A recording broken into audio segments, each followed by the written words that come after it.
Good morning, good afternoon, good evening, wherever you are in the world. We are back with another Neurodiversity Stories, and thank you so much for the amazing amount of messages that we've had, the past guests that we've got, and obviously the current guest that we have today. We have the absolutely amazing Dr. Helen Ross, a fantastic friend of mine who's going to be unbelievably inspirational.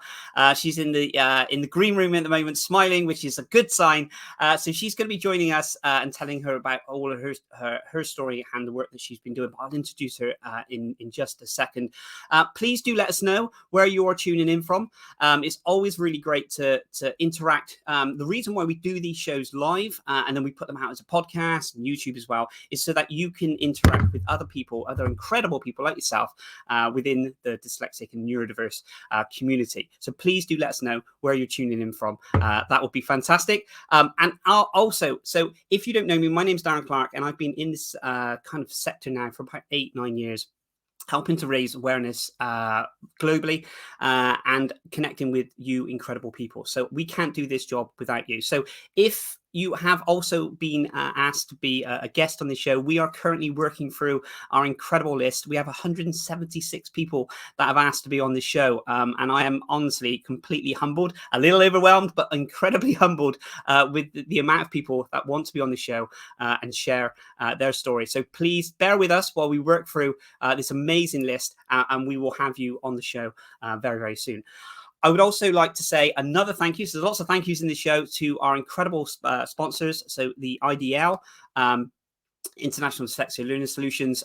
Without them, we couldn't do this show. So a massive thank you to those. If you are not aware of the IDL, I will show you a short clip of what the incredible work that they're doing. So they specialize in multi-sensory software to primary and secondary schools globally. Their main goal is to provide learning support to those most in need. The software is used by thousands of learners across the globe. And if you are interested in any of their software, then please do let me know. We do have a 10% discount on this. But here's a little bit more about the IDL. International Dyslexia Learning Solutions, IDLS, provides specialist multi-sensory software programs to schools around the world.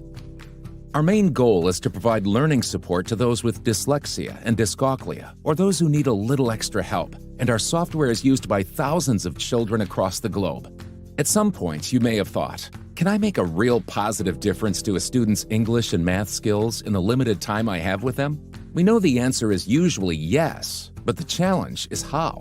The IDL platform has been designed to satisfy this challenge with proven results and a simple interface that allows you to automate lesson plans and see student progress at the touch of a button. This is why IDL is trusted by thousands of educators around the world.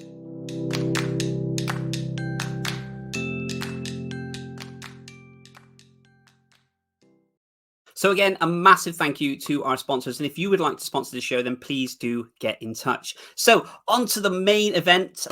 We are, I can see Dr. Helen just eagerly waiting to get on in anticipation. So please do sit back and as I welcome our incredible guest. So Dr. Helen I do ask all of our guests if they can give us a little bit of a bio and maybe a title to entice you amazing people to join us.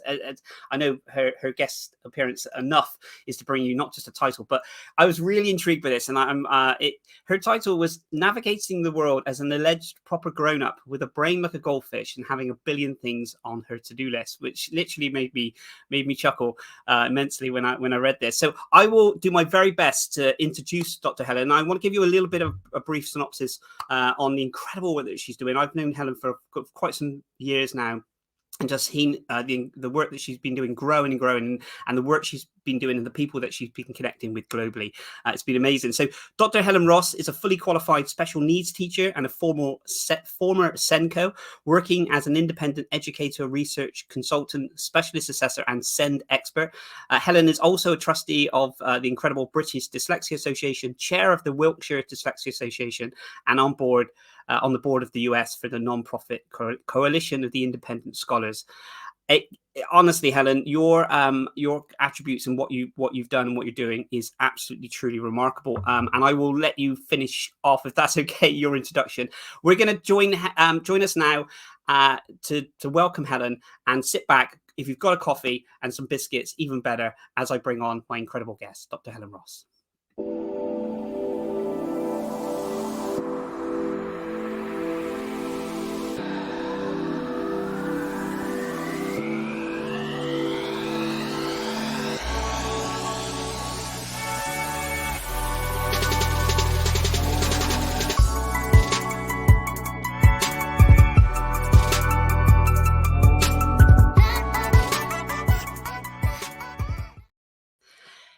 Good morning, Dr. Helen. How are you this morning? Hello, all right. Whenever, like, I do this every time. I sit there squirming like such a plonker when people read my bio. I'm like, who? Not What? at all. And Who? I didn't even read a quarter of the the incredible work that you're doing. But You. Dr. Helen, can I call you Helen if that's okay? Yes. Helen. Of course you can. Anyone can call me Helen, Helen. unless they're phoning me to sell me double glazing. Even then. Well, well, I won't be selling any double glazing as of yet. Just looking at the window. Helen, it's always an absolute joy to spend time and speak to yourself. If you could just tell the amazing people that are watching just a little bit about yourself and some of the work that you're carrying out. Just Okay, so I'm Helen. I'm dyslexic. I suppose that's probably one of the one of the things that fires my belly. It gets me going in this world because I felt a bit thick at school. Clearly I'm not. Well, objectively I'm not, but it doesn't mean you don't feel it at times. So I suppose like I spent a long time in Sheffield. I grew up in the Midlands, in Warwickshire, which is a bit pap for identifying dyslexia within the local authority. They're known for it sort of within dyslexia world. And then I moved to Sheffield for uni. My first teaching job was in Barnsley, so ambient literacy in Barnsley is a little bit wobbly. I worked with kids who really found it difficult, and it just kind of got me cross, and I didn't want people to have a wobbly time at school. So PhD, lots of studying, talking, and here we are. And I have a very patient husband who appreciates my lists. Well, Helen, it's always, like I said, it's always amazing. And again, I know, from talking to you, numerous times about your story and the incredible work that you're doing. I want to just touch on the title that you sent me, because it did make me chuckle. Yes. Throughout this. Well, you mentioned the word about alleged grown up, and I can relate to this because I'm still waiting to grow up in this sense. Do you want to elaborate a little bit on your? Yeah, a little bit. And well, the whole title, like you can see behind me, like it's like whiteboard cling film on my wall, and that's a plan of a book I'm writing, chapter by chapter, so I can tick it off a list. So, I always felt like when I was a kid, grown-ups were like composed and together and would know what they were doing and kind of not be quite as dizzy as I am. And being dizzy is nothing to do with being stupid. I am absolutely not stupid. Categorically not. I am damn good at what I do. This is not me putting myself down. But I think where I'm very dyslexic is remembering and lists and processing stuff. So I always felt like, proper grown-ups knew what they were on about. And they'd, you kind of get on a traditional career trajectory. And I was going to be a chartered engineer by the age of 30. My first degree is in mechanical engineering with French. I had a job lined up to move to France because my dad lived in France when I was a kid. That would have been my proper grown-up pathway. And then I went, and didn't, and ended up on this weird kind of amble through teaching and pedagogy and then sociology. And it's not like the traditional proper grown-up route I've taken. So I don't necessarily fit a very obvious career box, and I'm so dizzy and giggly I don't necessarily feel like a proper grown-up, and I have a brain like a goldfish. I have been called out a few times by saying this by somebody who's very dear to me, telling me off because he says I'm not a goldfish. I'm like, no, I really am. I forget everything unless it's written down. I have strategies around that. So yeah, that's sort of where I was coming from with that. No, it's really insightful. I guess this I guess when you talk about being a grown up, I guess it is that's like being a swan, isn't it? You've seen someone as a swan, it literally sort of just gliding through, and I still do. I think back to my parents when I was kind of when they were my age, I guess how they would. I'd always think to myself, well, how would you tackle that situation? How would you have done this? What were your aspirations? Yeah. And I guess it's very interesting. You mentioned as well, Helen, about coping strategies. It's something that comes up on this show, quite a lot, and it's really interesting. And I'm sure the thousands of people you talk to over the years as well. People are always looking for different kind of coping strategies for different things. What would you say, for yourself? For instance, when you're writing your book or doing the planning behind, or day-to-day things. Okay, so various various things, and some of it is kind of, some of it I think is probably informed by teaching, actually, because for teaching you have like your curriculum plan, like what's the word, syllabus, Yeah. which you then, as you see, you've got your exam syllabus or whatever, and then you've got your long-term plan, which means this year term 1 will do X, Y, Z, term 2 will do A, B, C, no. So you chunk the year down, and then for me, I would chunk the term down into weeks, kind of general overviews of what I'd do each week, and then I'd chunk the week down into lists and bullet points and lesson plans, and whether I've always done that, I don't really know. I've always been very much a list person. I'm not a mind map person. Some are, some aren't. I'm very like linear in that respect of my thinking. It's to do with time management. So whatever I'm doing, whether it's baking a cake or cooking dinner, I will kind of work out, gather everything together resource wise and chunk it into its bits. So for writing a book, that looks like a plan behind me that it's written down month by month what I want to accomplish and how many words, and if it's my to-do list, which is sitting here, very sad, it's day by day into bullet points for the day. So everything is chunked down. Google Calendar has my life on it. We have a shared family calendar. So Andy, my husband, we know what we're doing, so we tag team that, so it helps us both manage our time.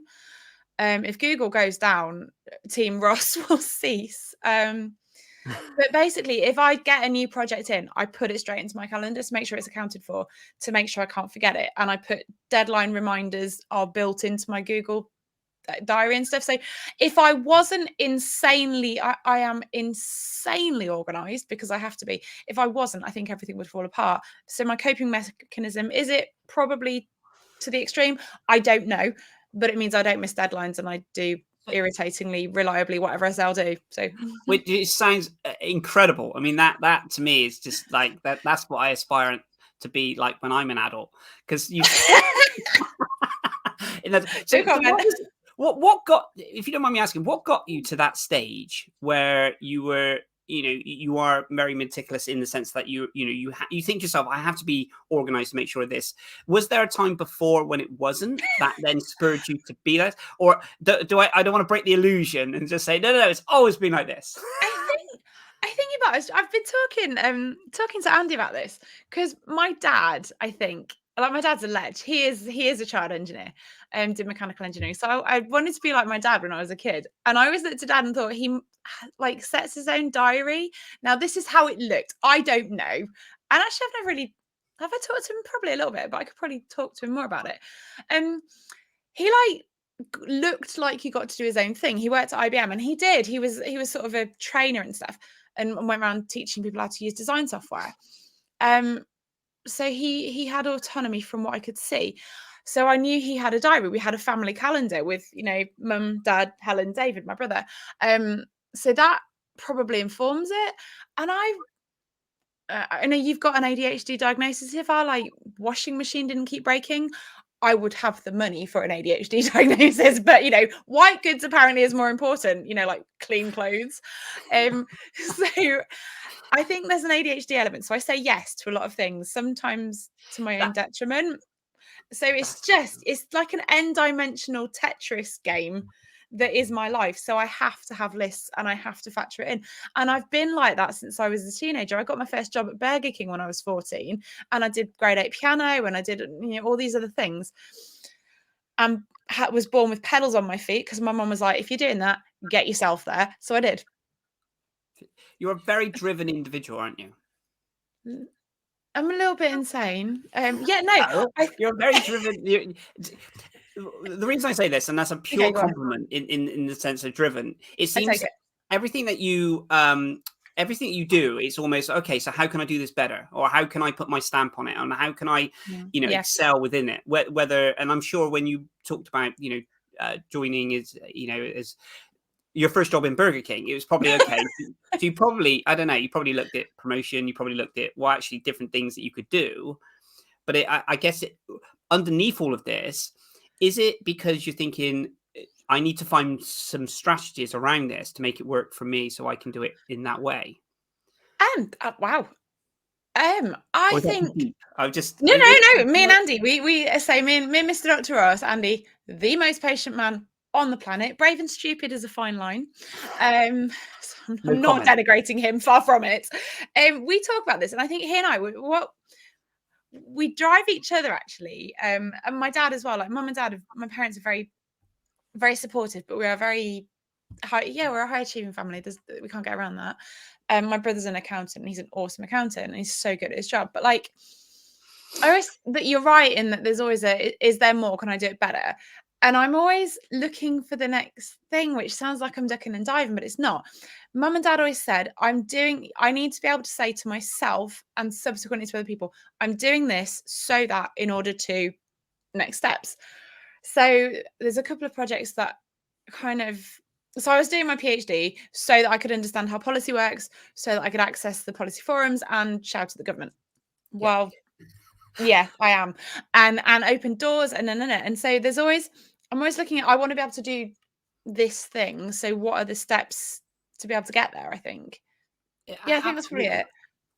And you're looking at the route path, and that's a real, yeah, I think so. It's a fantastic way. It's almost like when we go into a business and they say, I need you to look at 22,000 from a helicopter or whatever it is.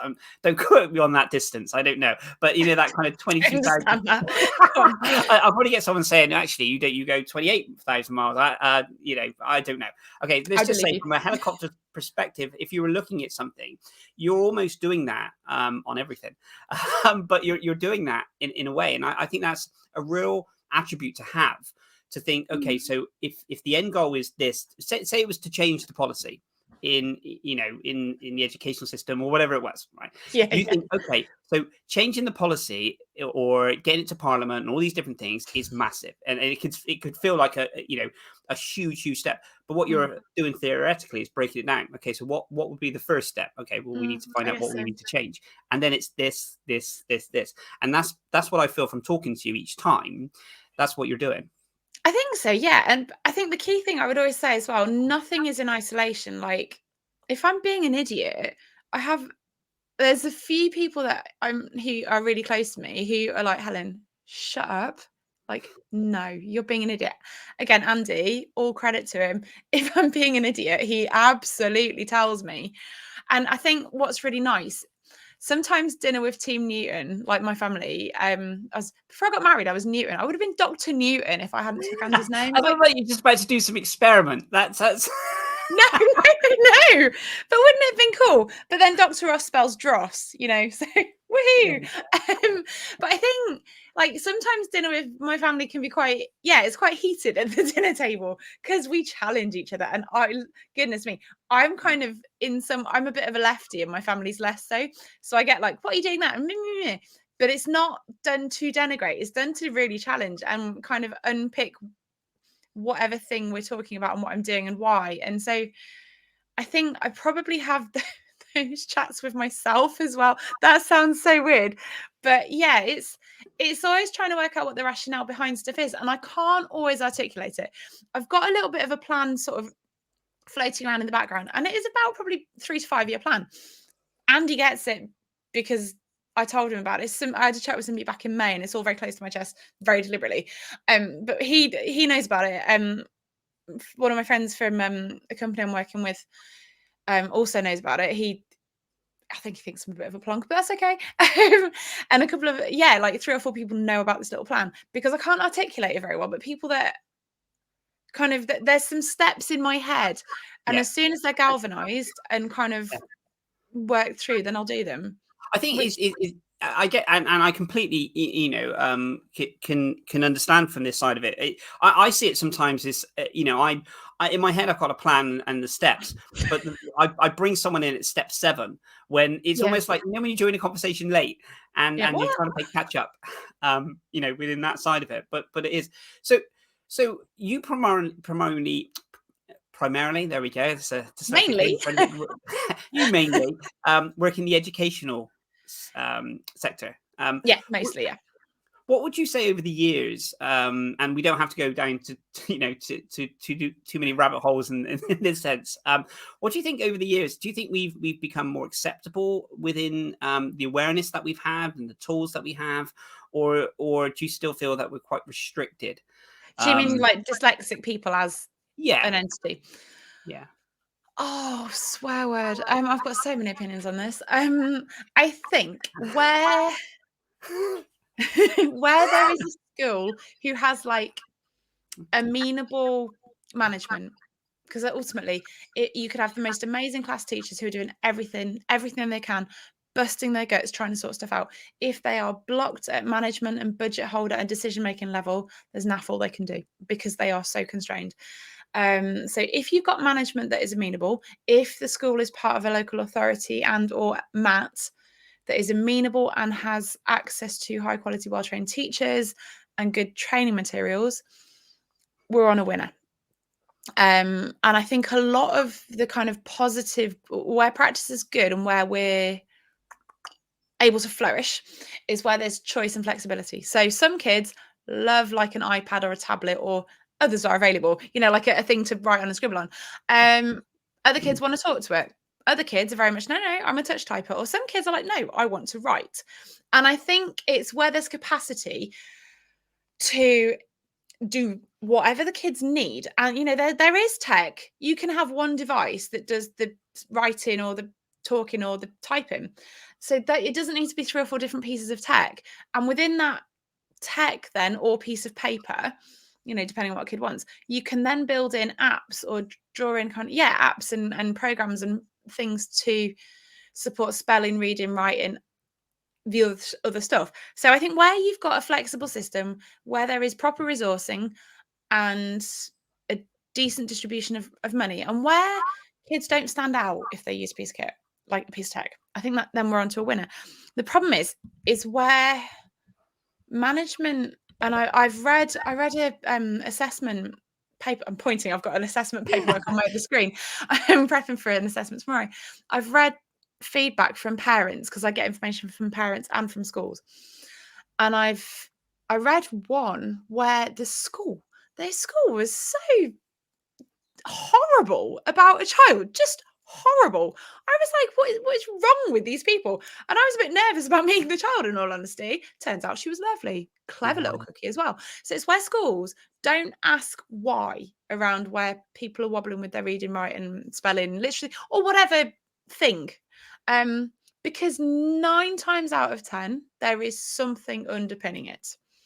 And if it's all blamed on the kid and there's no flexibility, kid I assessed on yesterday, actually, she was actually a 9-year-old child, terrified of making a mistake in her maths calculations in case she loses her pen license.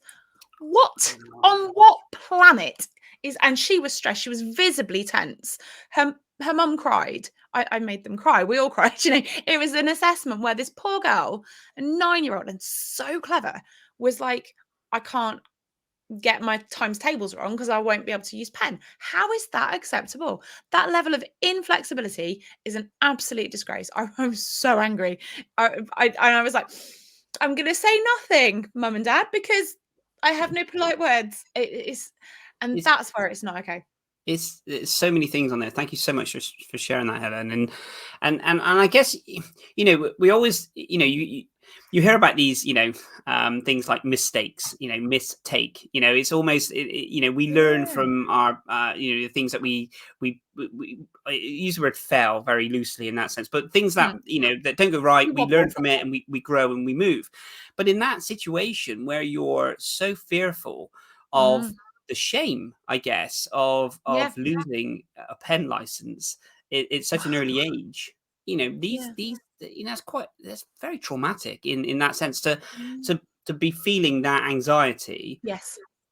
Throughout, to thinking, okay, I've got to get right, and we know straight away, tests normally bring a lot of anxiety for people, and we have to talk about mental health, that side of it as well, and it's a knock-on effect, because that's probably just one thing that girl has to do, and then throughout the many years of education next, what else will she fear of being taken away, or the ridicule of the embarrassment of it? It's not right, is it? No, it's definitely not. And she's so clever, this kid. She's such a clever cookie. And I said to her, don't you jolly well be mean to yourself. But it shouldn't be. She shouldn't need to come to me to hear that. Like, I shouldn't exist. Like as a private assessor, I shouldn't exist. There needs to be in schools. Thank goodness you that, do. well, yeah. You know, in that sense, thank goodness that, you know, there is that, you know, that that one conversation with yourself would have helped enormously, you know, on things. It wouldn't have solved everything there and then, you know, for it, but, you know, but at least it would start that kind of, I hope so. that process to help. Do you think, you know, we talk about, you know, they say, use the word, their words, not mine, you know, troubled children and all these different things, and not really understanding the child. Do you think it's just down to, and I'm not taking from teachers, because I think teachers are absolutely incredible in what they do, and like you said, they're up against so many different things.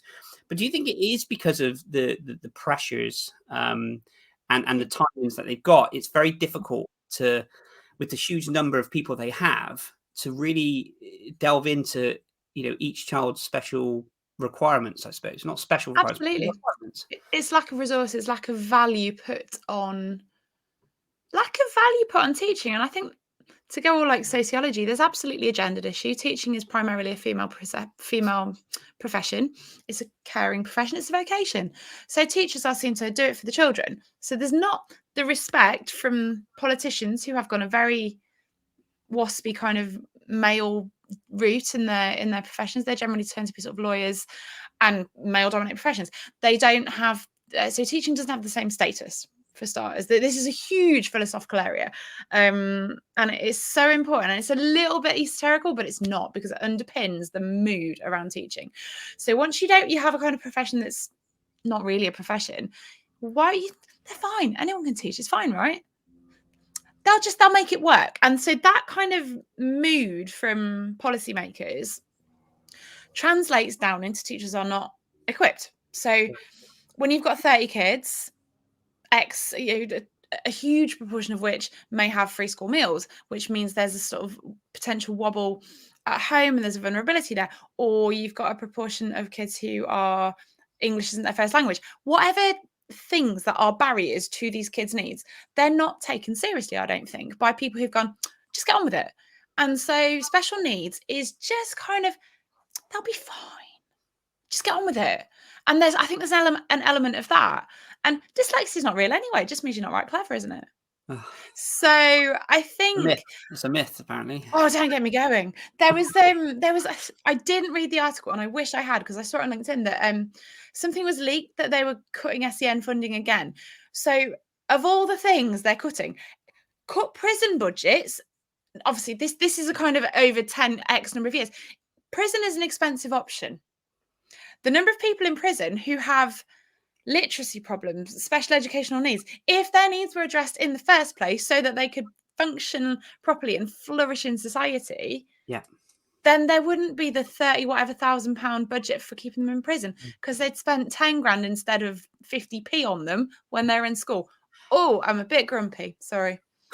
No, this is really great stuff, and thank you for sharing. And I guess you're doing it again, Helen, in the sense you're thinking, you know, of the process of you know, if we're not helping individuals within the schools side of it, and you know, if we're breaking down the confidence for, you know, someone's ability to have, you know, to be able to learn, then it makes it very more, you know, much more difficult to then go into the workplace, and then, you know, things happen, and as they know statistically, I don't know the exact statistics, so I'm not going to say this, but the amount of people, like you said, are neurodiverse that go into the prison sector, you know, the statistics of what I've read was really, really high.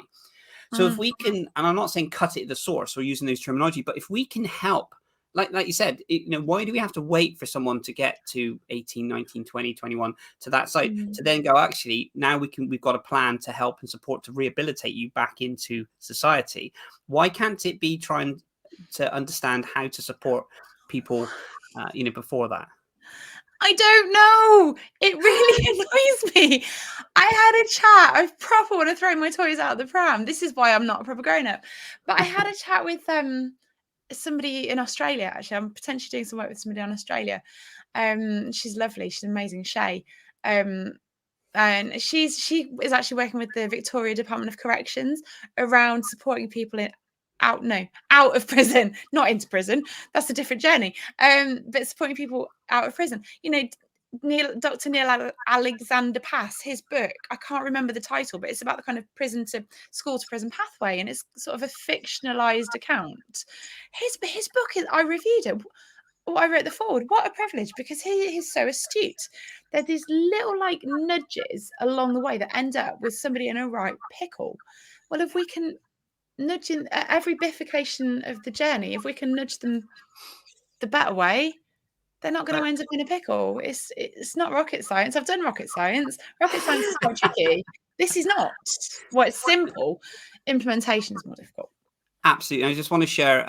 So Graham Huggins, who's put absolutely, why not move the prison budgets to support schools so they can cut to the prison route? Absolutely spot on, Graham. 100%. Agree with that side of it. And there does need to be some allowance to, because these conversations have been going on for years, in the sense of, and the studies going into prisons and saying, okay, so what, what's the root, not the root cause, but what does the root look like? What does statistics look like? Yeah. And then it seems to have it maybe hit the press, have a bit of a conversation, and then die down, and then come back and die down. And nothing seems to really kind of elevate, to the next stage. And I don't know how. It's like Teflon, nothing sticks, which is great when you're frying an egg, but useless when you're trying to sort people's lives out and help and support people properly. I completely agree. I don't know. So I think that's something that will, and like you said, the incredible work you're doing as well, and we have to do, collectively, globally, to be able to do these things. I want to touch on the other part that you mentioned about, you mentioned about if the schools have this and if the schools have this, and it was almost like the perfect, the perfect storm, I guess, or everything, everything kind of just aligns to be able to have these things. And there are a few schools out there that obviously, like you said, that have that, where they have the understanding, they have the budgets, and I also think about timeframes as well, because I remember speaking to someone that said, well, there's only a certain points at the school. I remember speaking to someone, they said, and don't quote me on this, but they said, we only contact the school at a certain time when they've got their budget. So then we contact them, we have this conversation, and then that's, and it just seems like, I don't know, like hyenas going in and saying, oh, I know that you get a budget released at this time, so I'm going to come in and see if we can help and support, within this side of it. So I'm just thinking, it must be an influx.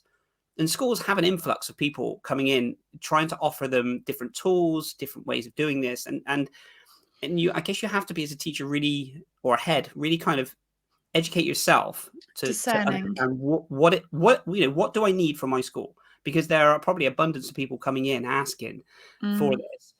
But it does think to myself, how do they get to that stage?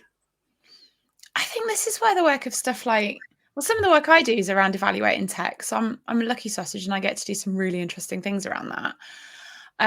But I think this is where the work of organisations, I don't know what to call it, the Education Endowment Fund actually does a lot of really cool stuff, because they do some sort of fairly big studies around effective tech, effective strategy, not just tech, just stuff that works in schools.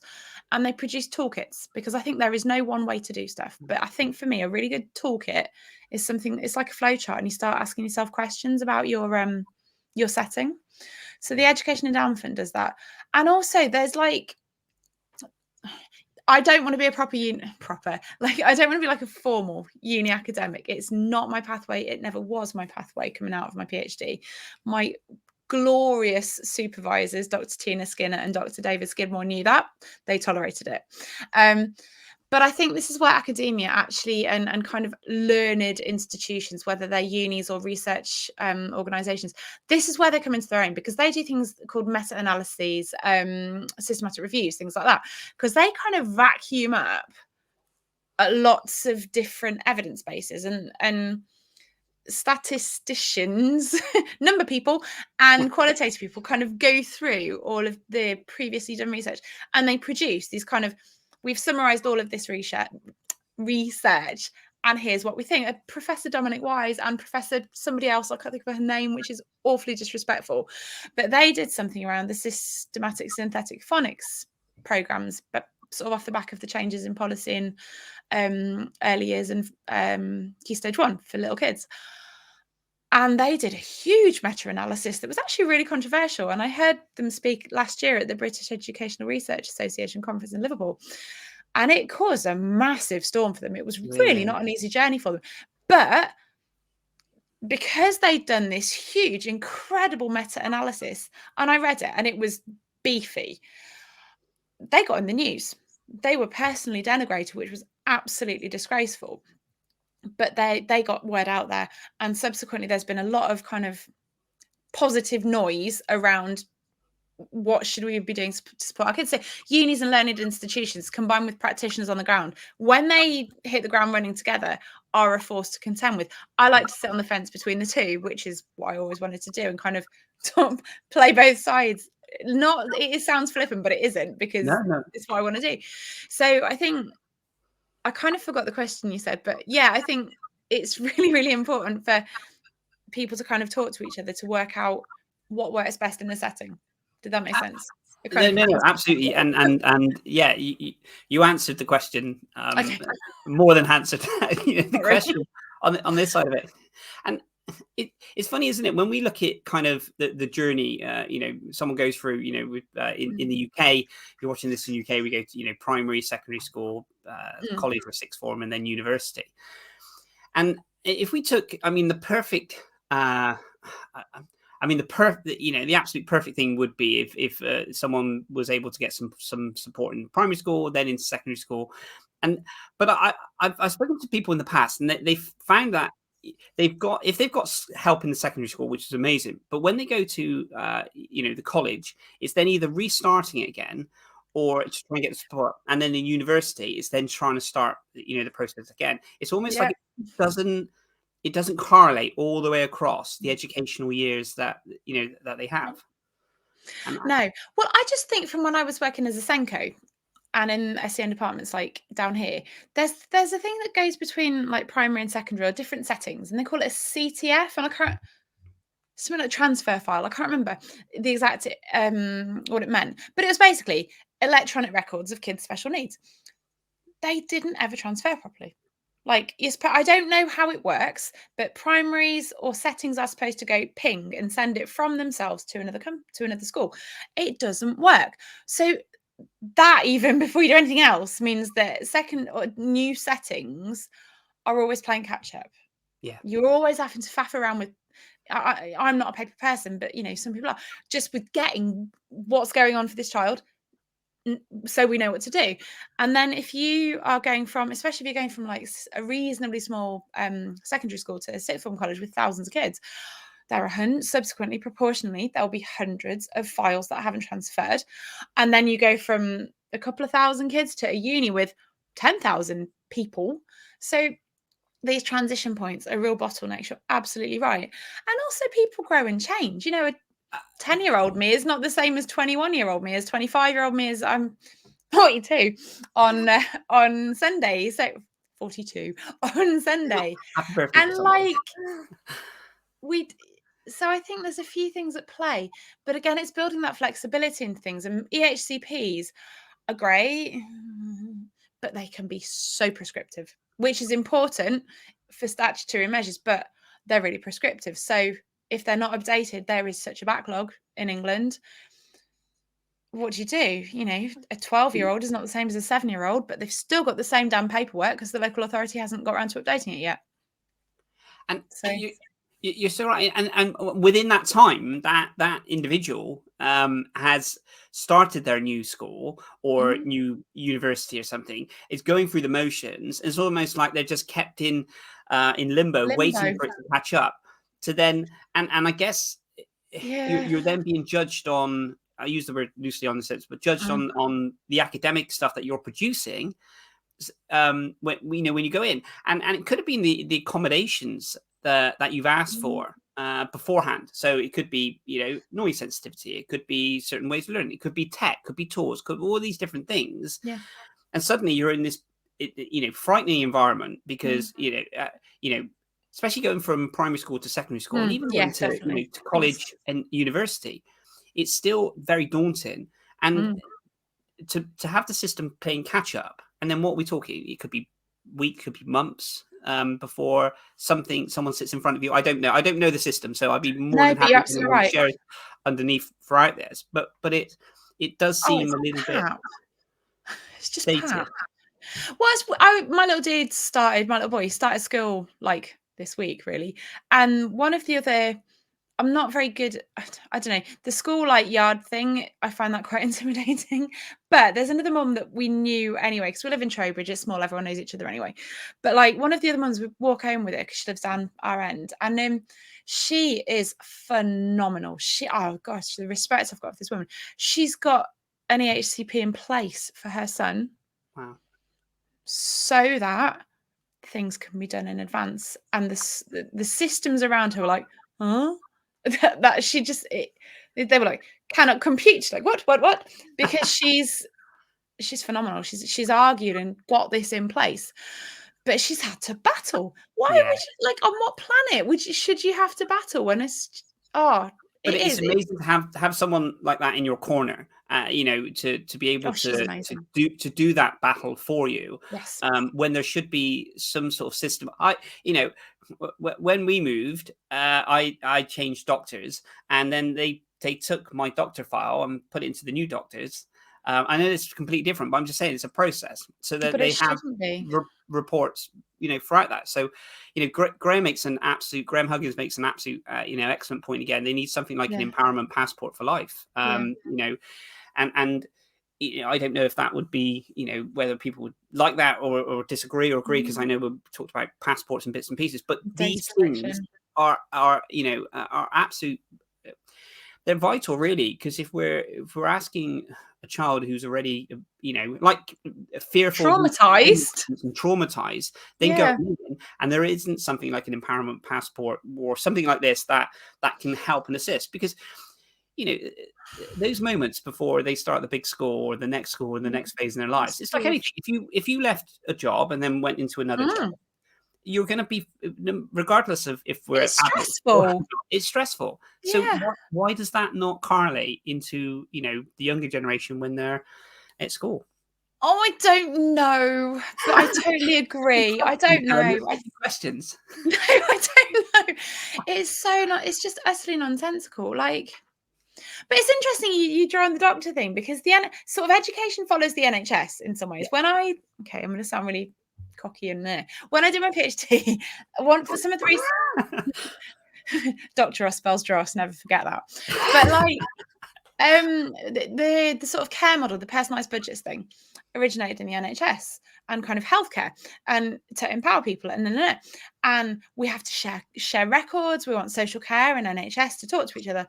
Yeah, that's gone well, hasn't it? No.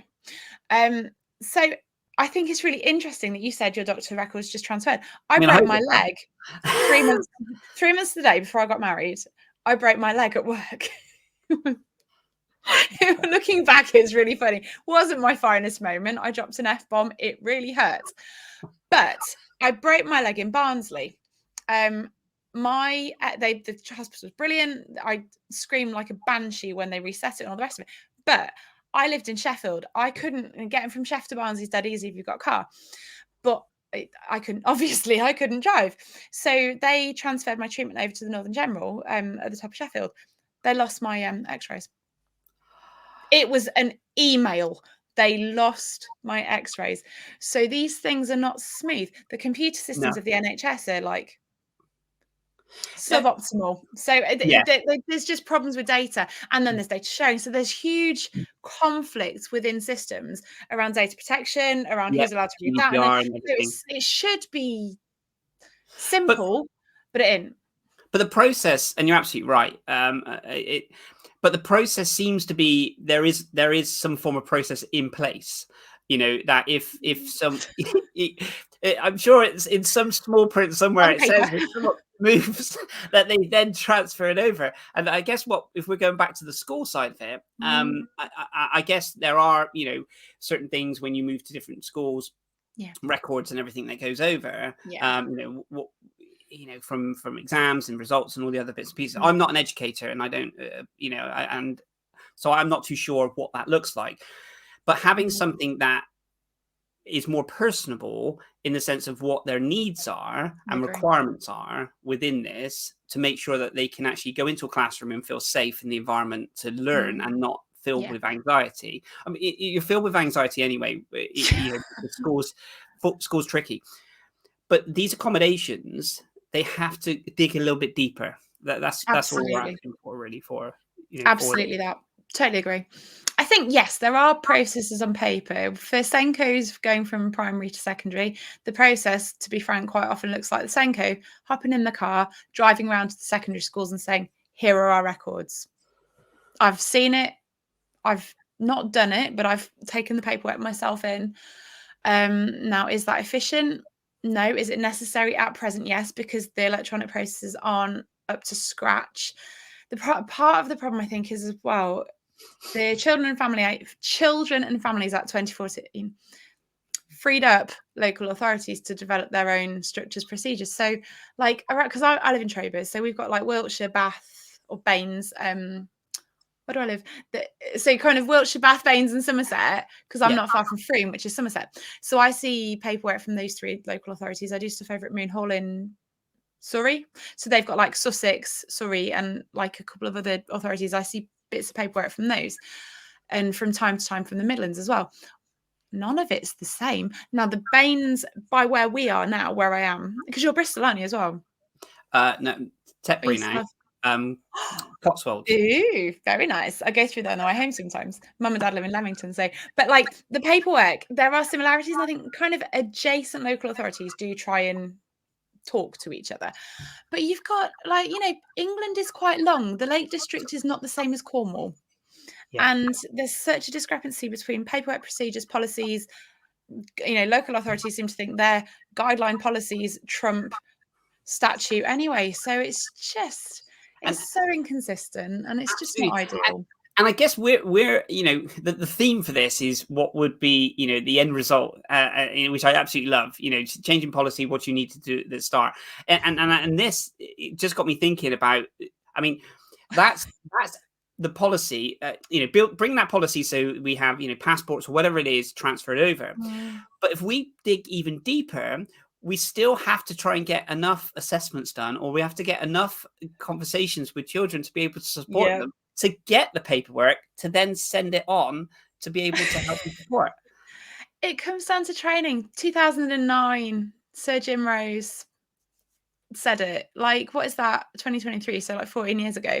I did actually have to look at my clock to work out what year it was. I was glad you did it, because oh dear, but like, count your toes.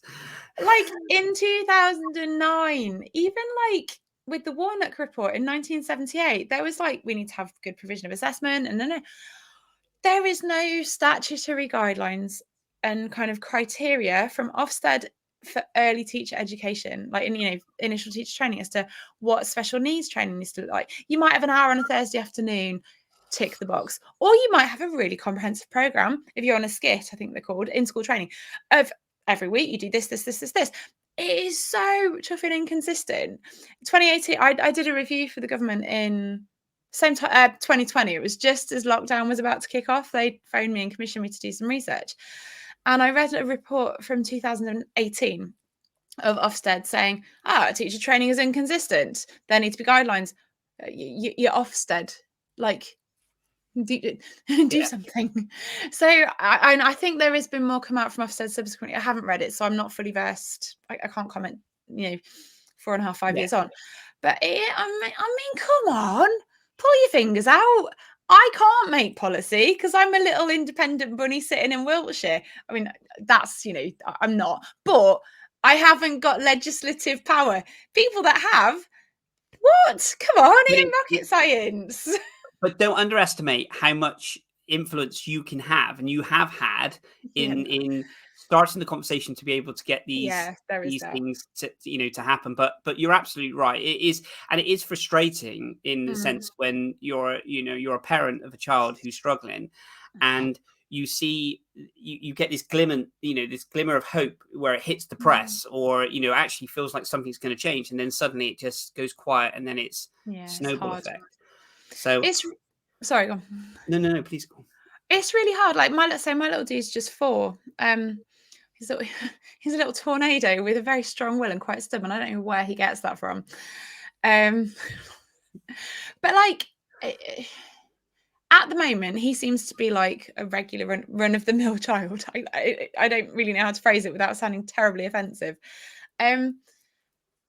Now we are fortunate. We both have very good jobs. We're lucky, you know. We've both got families who, if they can, will support us.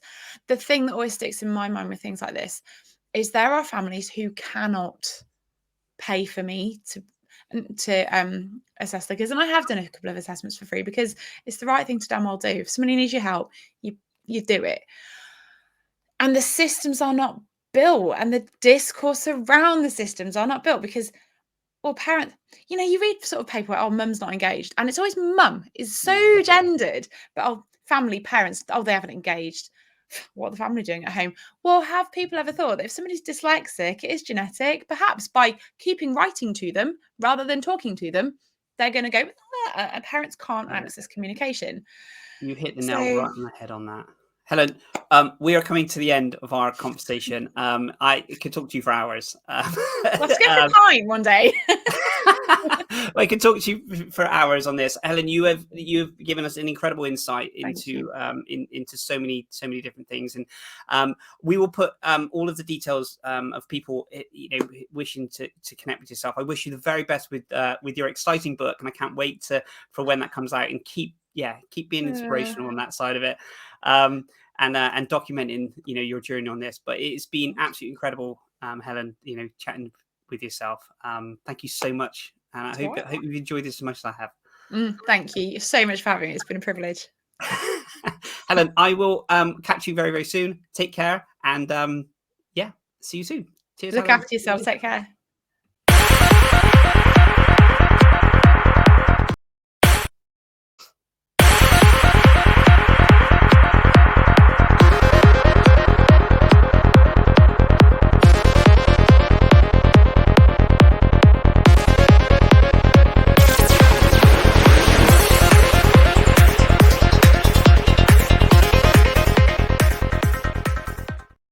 So a massive thank you to Dr. Helen Ross for the laughs, the giggles, but most importantly as well, her knowledge within the sectors that she's in and the incredible work she's doing.